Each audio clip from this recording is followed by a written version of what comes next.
Welcome to Naked History. You're listening to Unearthed. Rome, the superpower of the ancient world.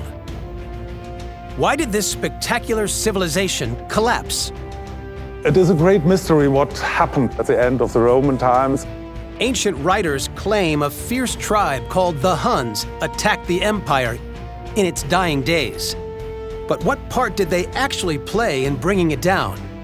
The Huns have been associated with horrible violence. They've been made responsible for the fall of the Roman Empire.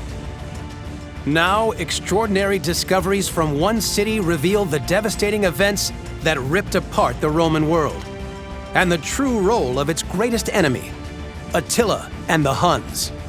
In our hunt for the Romans' darkest secrets, we will blow apart the remains of Trier, one of their greatest cities. We'll deconstruct their colossal ruins, uncover mysterious burials, and piece together hidden treasure to reveal what finally toppled the mighty Roman Empire. Ancient Rome. The founder of a vast empire that stretched from the shores of the Middle East to the hills of northern Britain. One of its greatest cities was Trier. This frontier metropolis in what is now Germany was once as powerful as Rome itself. Trier was the largest Roman city in Middle Europe with about 80,000 inhabitants. It was a capital and the seat of the Roman emperors. But at the beginning of the 5th century, Trier's world was falling apart. Vast numbers of people poured across the empire's borders, invaders who Rome called barbarians.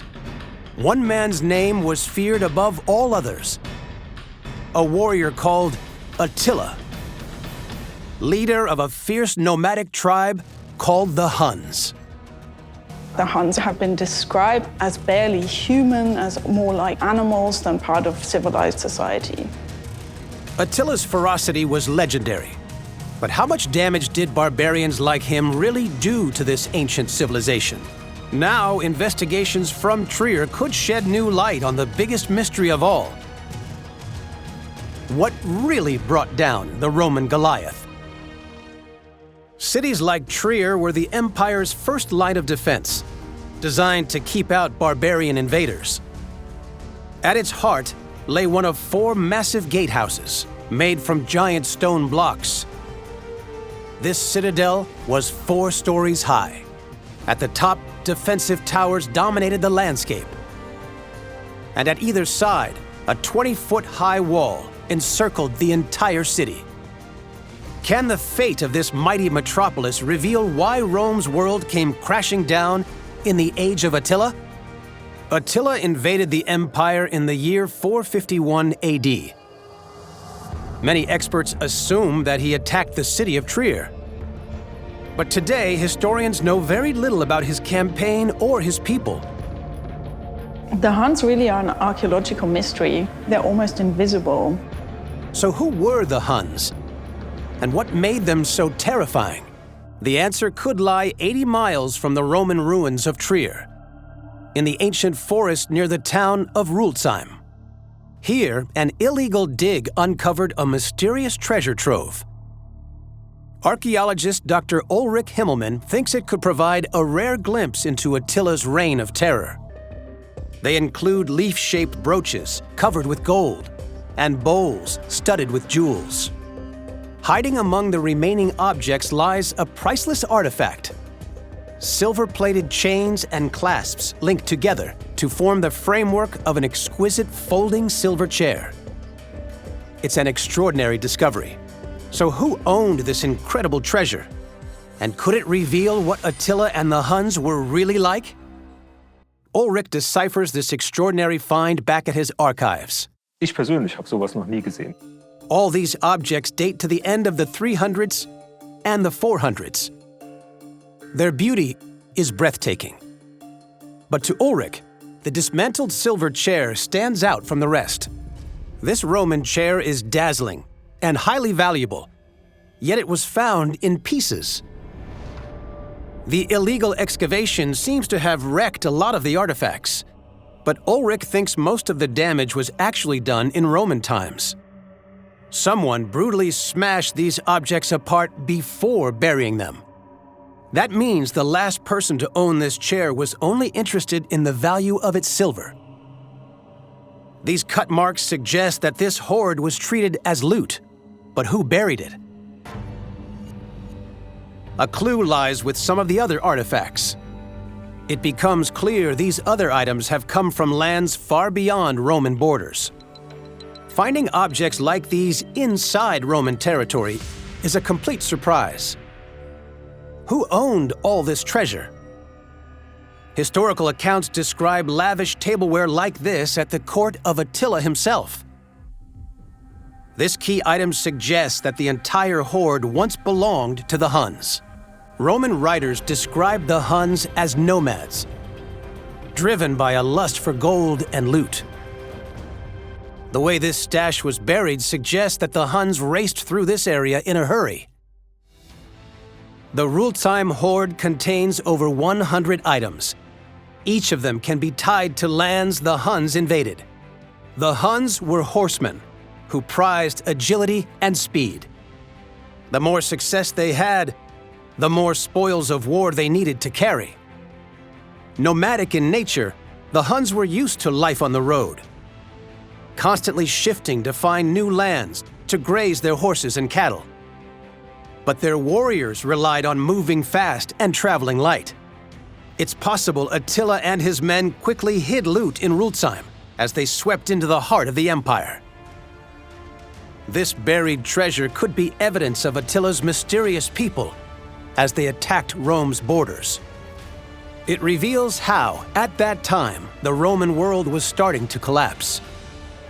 Gold-hungry warriors were pillaging towns and cities up and down the Roman frontier. So what had happened to this powerful empire that meant it was losing control to the barbarians? Could a shocking discovery in the heart of the modern city of Trier hold the answer? 1,500 years ago, the Roman Empire was falling apart. Fierce tribes invaded, led by warriors like Attila the Hun. Why was Rome unable to stop them? What had happened to this superpower of the ancient world? The German city of Trier, that was once an important Roman settlement, could hold the answers. Dr. Marcus Reuter is head of Trier's team of archaeologists, scientists, and historians. He wants to find out what was making Roman life here crumble. We do not know exactly how Trier collapsed. It is a great mystery what happened to the city. There are more questions than answers. Marcus's team investigates a 10,000 square foot area north of the city, a Roman burial ground. Could it hold a clue to the fate of Trier's last Roman citizens?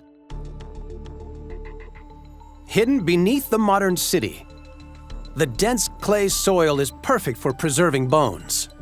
Digging down more than 10 feet below the surface reveals layer after layer of human remains. Each Roman household buried their dead in a tightly arranged plot, often alongside a selection of coins, pottery, and jewelry. The dead are crammed into a 3D jigsaw puzzle.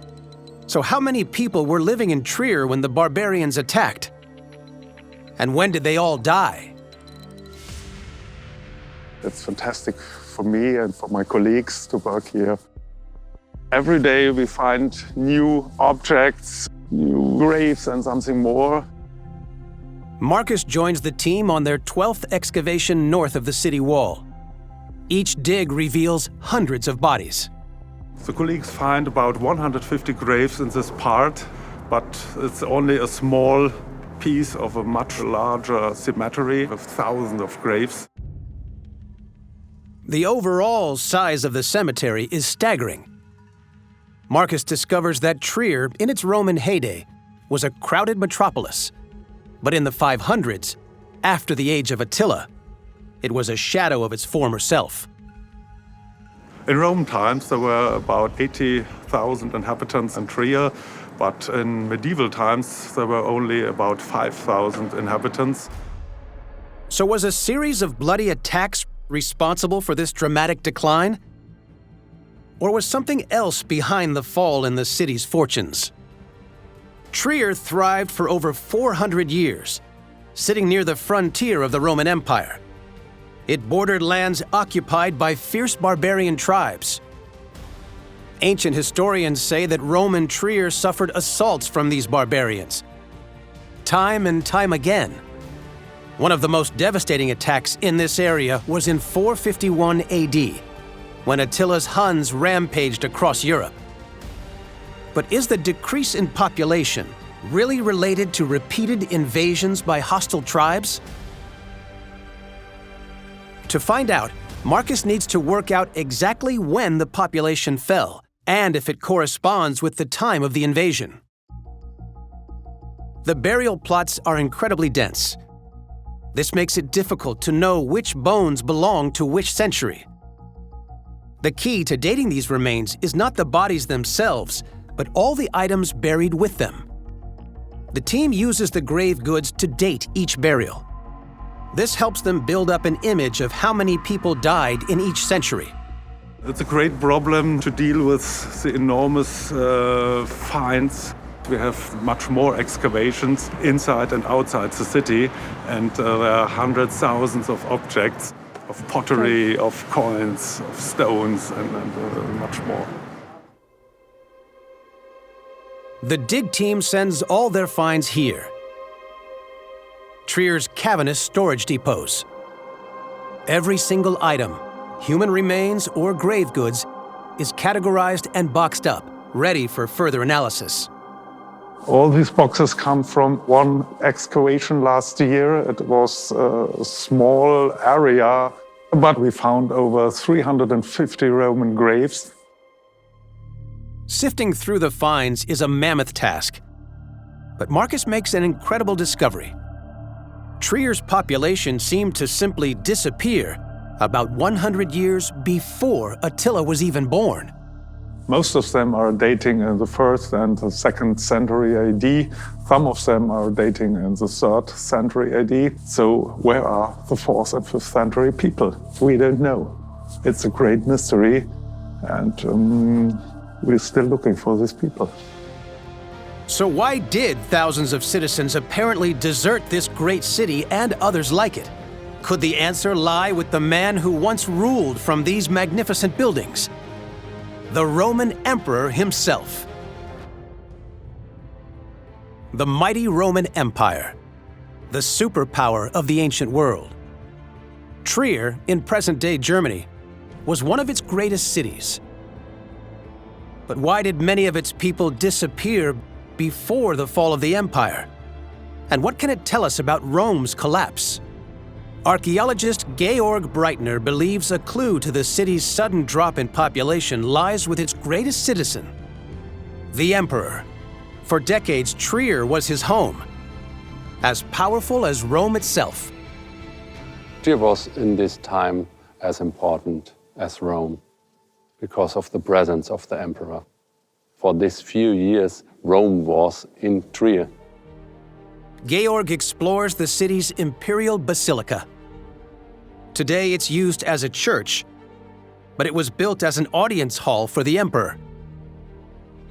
If you see the visitors coming here, and the first word what they say, it's wow. You have no palace room in Rome like this. Trier's imperial residence was huge and impressive. But by the age of Attila, in the mid-400s, the emperor had left. It was bad news for the inhabitants of Trier, so there must be a good reason that he left Trier. This palace basilica dominates the city center. It's the largest surviving Roman hall in the world. It has enough space to hold the city's gatehouse twice over. In the heyday of this imperial megacity, tens of thousands of tiles made from Italian marble covered the floor and stretched up to clad the bare brick walls. Decorative mosaics were intricately inlaid with gold. Watching over it all, the emperor's throne? Why was it left abandoned? And could the answer explain Trier's plummeting population? To find out, Georg investigates the huge Roman baths next to the basilica. He thinks changes made to this building could reveal how the whole city, and even the empire, were transforming in the final years of Roman rule. You can say public baths are the heart of Roman life. It's a real center of a Roman city. Trier's Kaiserthermen, the imperial baths, were among the largest in Europe. This huge complex covered more than 250,000 square feet. To build the rooms, the infrastructure, the heating systems, the basins, the water supply. It's the most complicated building in Roman times, a bath. This enormous labyrinth of underground heating tunnels was at the cutting edge of Roman engineering. It's very complicated to heat these huge rooms. You need a heating system with a lot of tunnels under the floor. But there's a mystery. These heating tunnels don't seem to have ever been used. What is very strange for especially this tunnel, you can see he's absolutely clean. There are no black traces on the wall. That means the heating system were never in use. It means the building was never finished. The Romans were famous for their huge civil engineering projects. Why would they abandon the construction of one of the greatest public bathhouses the empire had ever seen? Could this tell Georg why people were leaving this Roman capital? It's very strange that this big investment, it's not finished. We have to find out what the baths turned into after the construction. Georg needs to get to higher ground to understand what happened here. With a bird's eye view, he can map out how the original floor plan was chopped up at a later date. If you see in the whole complex, you see these big, huge walls, and beside there are little stripes of walls from the second phase. Rough brick partitions cut through the grand masonry of the bath chambers. The altered floor plan looks just like the structures elsewhere that were built for soldiers. Georg thinks he's worked out what happened. The imperial baths ended up being used by the army. If the archaeological evidence is right, these are barracks, and it would be the place of the imperial guard. This city's imperial baths were lavishly designed with luxury hot pools and steam rooms, served by a complex network of underground passages. But spacious chambers designed for the public to relax in were divided up in the mid-300s to make rough accommodation for soldiers. The proximity of the barracks to the basilica means the soldiers were perfectly placed to protect the emperor. These were his personal bodyguards, sworn to defend their leader at all costs, in the most testing of times. This is evidence of dramatic change in Trier. As more Roman troops moved in to combat the threat of barbarian invasion, peacetime luxuries like bathhouses were scrapped. Life in Trier was getting too hot for the emperor to handle. A special part of the military are sitting here and protect the emperor. There must be pressure from the borderline that they change such an important building of a bath to a barrack. Even with a garrison of soldiers next to the basilica, Trier wasn't considered a safe place for emperors in the 400s. Upheaval all along the fringes of the empire forced the emperor and his heirs to move closer to the Mediterranean.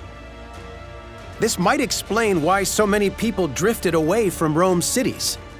But with no Roman emperor residing in Trier, who was left in charge when Attila and the Huns really did ride through these lands 50 years later? Were they even Roman? A gruesome discovery in the heart of the city could hold the answer. At the start of the 5th century, Rome's borders lay exposed. The emperor had left, and so had his best troops. Key cities like Trier were forced to fend for themselves in the age of Attila. So who took charge of this once important Roman metropolis? A gruesome discovery right under the city streets could reveal who was here when Attila attacked the empire. In the grounds of Trier's hospital, archaeologists have unearthed two male skeletons lying side by side. Around them, large nails arranged in a rectangle, the remnants of an oversized coffin. Carbon dating places the bones between the 4th and 5th centuries, when the Huns were starting to spread out from Eastern Europe. Closer inspection reveals damage to the vertebrae in their necks. These skeletons are among the precious few found in Trier from this time. Were these people still Roman? Wolf Rudiger Tegen is one of the region's top specialists in ancient bones. He tries to build up a picture of who was still living in cities like Trier during the empire's dying days. The burials from the 5th century are quite rare. Wolf examines the men's skeletons for clues. The first question to answer is how they died. Intriguingly, both have the same horrific injury. We can easily observe that the skull of one individual is not in connection with the cervical vertebra. We have a very nice clean cut through the vertebra, which shows that the individual was beheaded. The cut went completely through and finished only in the left part of the jaw. This is indicative that the cut was carried out with great force. Why did these men die such brutal deaths? Wolf pieces together the rest of their skeletons to hunt for clues. If we have a victim of a battle, we would expect cuts to the skull or the presence of arrowheads inside the body. But we have no indications for either of these. The traces we have found here are much more likely that they were the result of an execution. Capital punishment was relatively common in Roman times, but finding these bodies in a coffin was highly unusual.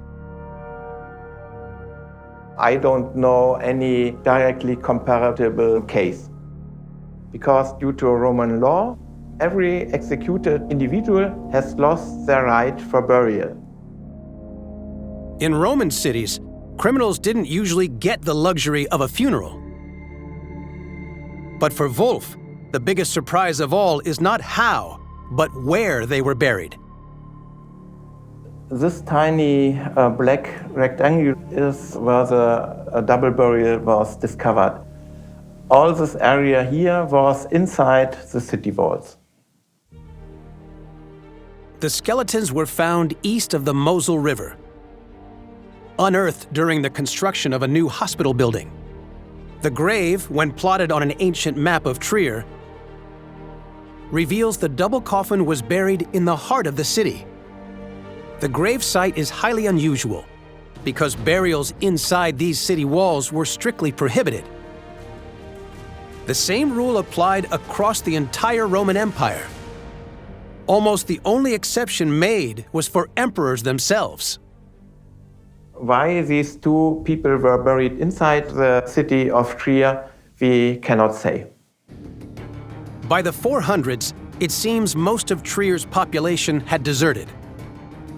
If the people left behind were ignoring this most Roman of rules, it means that the city was behaving less and less like part of the empire.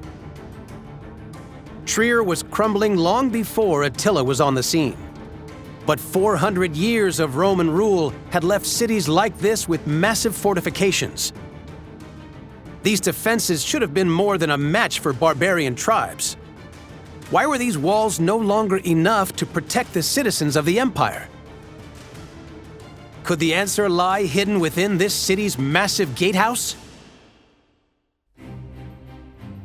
The demise of the major Roman city of Trier is starting to shed new light on the collapse of the Roman Empire. By the 5th century, This mighty metropolis in Germany was no longer a base for emperors. Most citizens had left. Yet its impressive defenses remained standing. Why weren't they enough to protect what was once a capital of the Roman world? Ulrika Wolf-Wright is investigating the city's giant gatehouse, the Porta Nigra. Really is one of the best preserved Roman gates we know from the whole world, and we have it here in Trier. This monumental gatehouse dates back to 170 AD. It was already 200 years old by the time the Huns appeared. Why couldn't it guarantee the safety of Trier's nervous citizens? Built from over 7,000 giant stone slabs, the Porta Nigra is a masterpiece of Roman design. These huge stones can weigh up to 6 tons. The blocks are connected by giant cast iron staples and sealed with a plug of molten lead. These mighty stone walls form a formidable barrier, rising up to almost 100 feet. This entire structure weighs in at over 10,000 tons. But do these impressive defenses have a hidden weakness? Porta Nigra means Black Gate. It gets its name from the dark crust that has built up on the sandstone over the centuries. The lumps and bumps on the surface of the gatehouse look like natural weathering to the untrained eye. But Ulrika spots strange angled markings. You look at this capital, you can see how they started to carve it to make the decoration, and then for what reason they let it like this. The Porta Nigra never received its finishing touches. But was it structurally complete and ready for action? Ulrika investigates the huge archways. She makes a shocking find. The round hole was meant to insert the frame for the big doors. You can see the surface of the stones never carved. Because of this, they couldn't install the wooden beam, so the door never worked. The Porta Nigra's gates, that should have protected the city, were never actually fitted.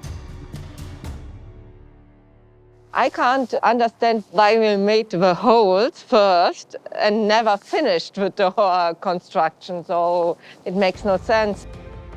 This is a truly remarkable finding. The Porta Nigra was supposed to be a symbol of Roman strength, solidity, and dominance. But if Ulrika is correct, it could have been almost useless.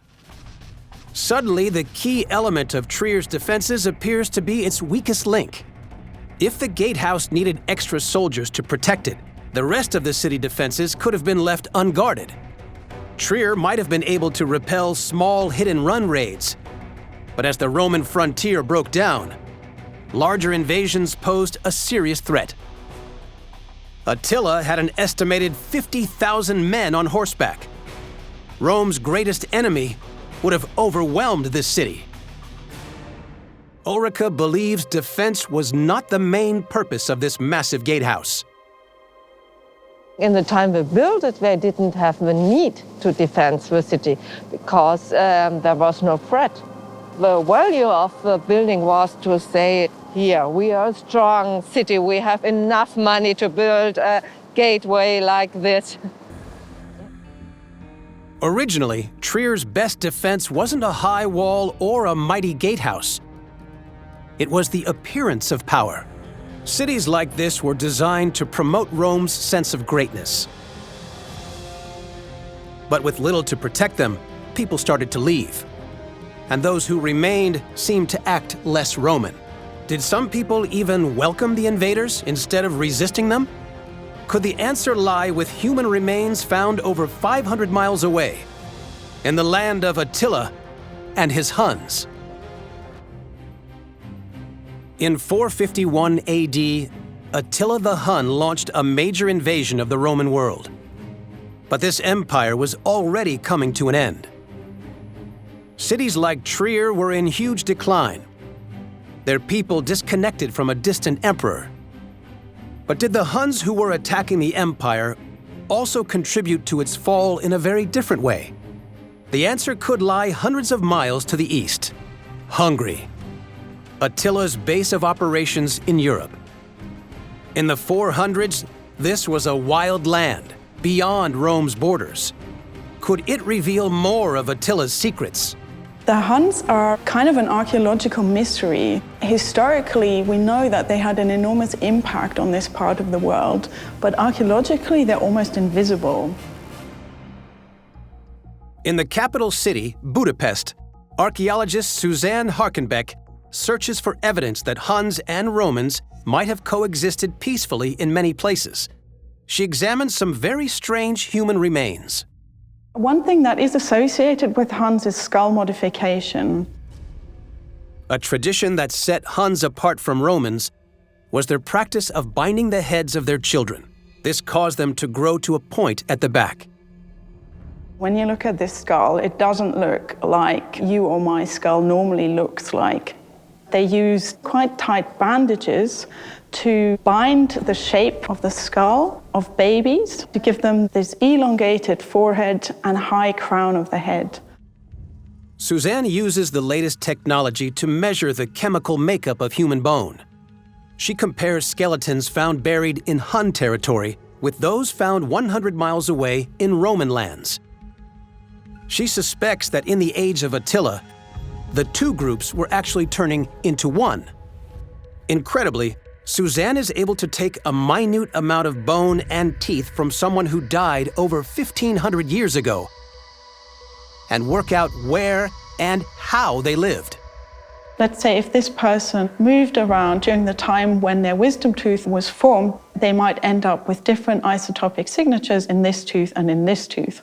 And in this way, we can then track whether they moved in between the time when one tooth was formed and another tooth was formed. The traditional view is that civilized Romans and savage Huns lived very different lives and only came into contact during conflict. But Suzanne's findings have completely turned that view around. We expected a very significant difference between the people buried in the Hungarian plain and the people buried on the Roman side.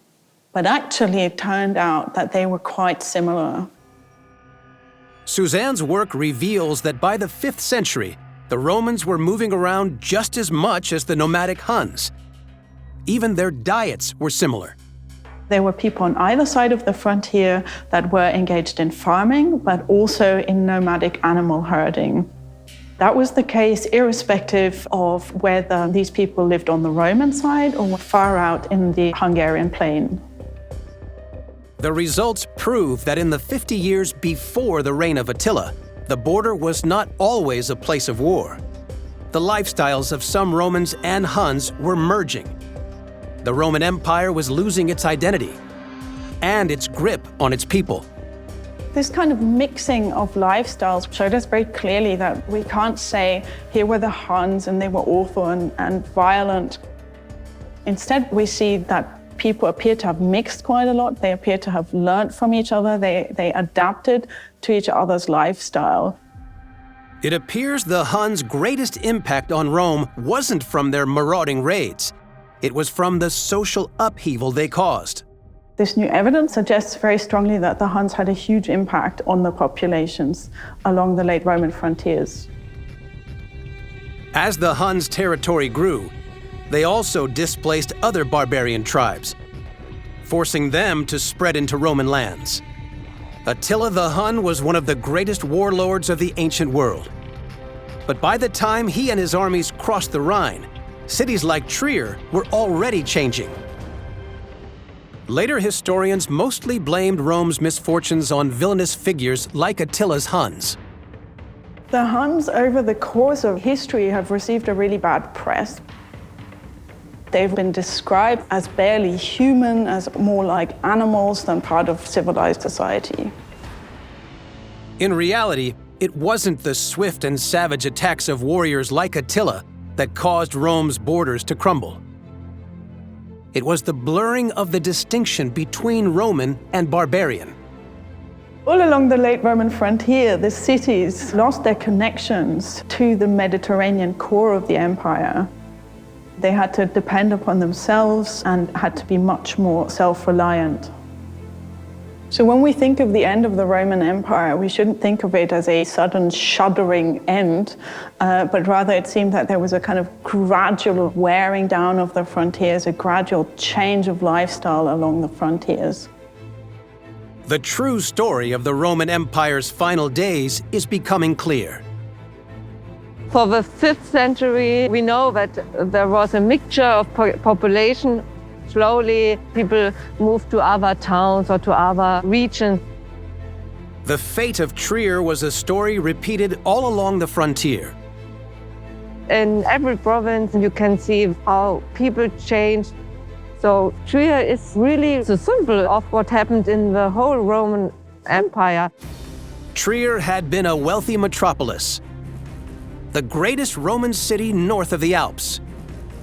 But as the frontier moved closer, the lavish palace no longer had an emperor, and its thriving population rapidly dropped.